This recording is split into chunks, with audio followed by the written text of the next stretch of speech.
এটা হচ্ছে কি আসলে বলতে গেলে আমাদের রাজকীয় ব্যাপার। জিকু ভাইকে অবশ্য মিস করি, যে হামজার মতন প্লেয়ারকে মেইনটেইন করতে গেলে আসলে আমাদের বড় মানের কোচ দরকার। ফুল স্ট্র্যাটেজি ভুল, আমাদের ফুল সেটআপই ভুল। হামজা ভাইয়ের মতন প্লেয়ারকে তারা ট্রাই করছে ফার্স্ট হাফ দিয়ে, সমিতকে কেন ট্রাই করে নাই ভাই? এটা হচ্ছে কি আসলে বলতে গেলে আমাদের রাজকীয় ব্যাপার, এটা যে আমাদের ঐতিহ্য। আমরা লাস্ট মিনিটে গোল খাবো, আমাদের বারবার ফরমেশন মিস, বারবার প্লেয়ার ডিস্টার্ব, এরপরেও আমরা গোল কনসেপ্ট করব। এটা হচ্ছে কি আমাদের ঐতিহ্য। আমরা বাঙালি, বাংলাদেশের কাজই হচ্ছে কি এইটা।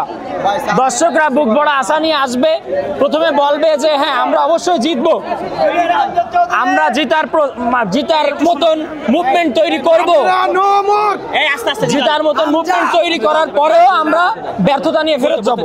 সাদের কথা তো আমি নাই বললাম, কারণ একটা প্লেয়ারকে কতটা আপনারা বদনাম দিবেন, তারপরেও সে মাঠে খেলবে।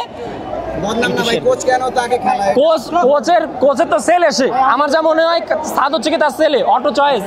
সে সাদ রাইট ব্যাক, লেফট ব্যাক, যে কোনো একটা জায়গায় সে থাকবেই। জিকু ভাইকে অবশ্য মিস করি, আমাদের জুনিয়র লেভেলের গোলকিপার মিতুল মার্মা ভাই তাকে সুযোগ দিছে, সে চেষ্টা করতেছে, বাট জিকু এখন ফর্মে নাই। কেন নাই আমরা জানি না, বাট তাকে আমরা ডিজার্ভ করি, তাকে আমরা ন্যাশনাল টিমে আবার ফিরে চাই। বাট মিতুল করতেছে, মিতুলকে আমরা আরো উৎসাহ দিব, যেহেতু সে জুনিয়র, সে যেন আরো ভালো করে, ভবিষ্যতে আরো ভালো করে। এটা বাবু ভাই যে কেন বুঝতেছে না যে হামজার মতন প্লেয়ারকে মেইনটেইন করতে গেলে আসলে আমাদের বড় মানের কোচ দরকার। এই কোচ দিয়ে সম্ভব না, পসিবল না। বাংলাদেশের ফুটবল সামনে এগোনো পসিবল না। এটা দিনে দিনে আরো ডিমোশন হচ্ছে আমাদের ফুটবল। এটা থেকে বের হওয়ার উপায় আমাদের ফুল স্ট্র্যাটেজি ভুল, আমাদের ফুল সেটআপই ভুল।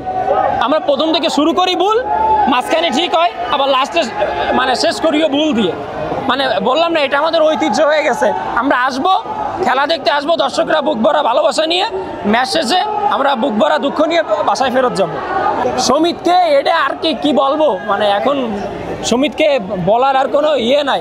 সমিত ভাইকে যে তারা হামজা ভাইয়ের মতন প্লেয়ারকে তারা ট্রাই করছে ফার্স্ট হাফ দিয়ে, সমিতকে কেন ট্রাই করে নাই? প্রথমে সমিতকে কেন বারবার চেঞ্জে রাখা হবে?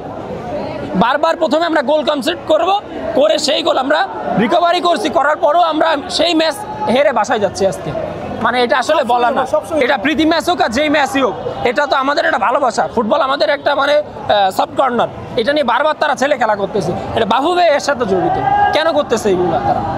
এখানে তো বড় সিন্ডিকেট কাজ করতেছে, শুধুমাত্র প্লেয়ার পর্যায়ে না, কর্মকর্তা দিয়ে সকল পর্যায়ে সিন্ডিকেট। এই সিন্ডিকেট যতদিন না হটবে ততদিন বাংলাদেশের ফুটবল শুধুমাত্র এই যে হামজা ছেলেটাকে আনে তাকে হচ্ছে কি আমাদের কাছে ইয়ে করা হচ্ছে। সে আসলে সে যদি পারতো, সে বলতো যে আমার পক্ষে সম্ভব না। আমি আগে ওটা ভিডিওতে বলছিলাম, হামজা ভাই যদি পারতো তা সে তার মন দিয়ে বেরোয় যেত যে আমার পক্ষে সম্ভব না। সে আর কি করবে? আজকে 2টা গোল করছে।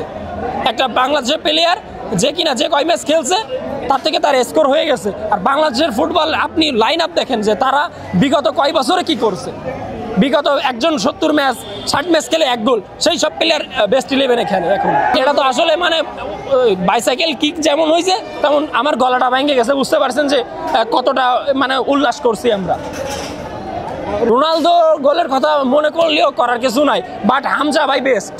হামজা যেটা গোল করছে সেটা আসলেই বেস্ট। মানে এখন হয়ে গেছে বাঙালির প্রত্যেকের, আগে ছিল নেইমার রোনালদো ভক্ত, এখন বাঙালির একটা কথা যে আমাদের শিরায় শিরায় রক্ত, আমরা হামজা ভাইয়ের ভক্ত। আমাদের কাছে মেসি, নেইমার, রোনালদো তারা ভালো প্লেয়ার আমি মানি, তো তারা আমাদের কাছে কোনো কিছুই না। তারা আমাদের কাছে কোনো কিছুই না। আমাদের এখন শিরায় শিরায় রক্ত, আমরা হামজারই ভক্ত।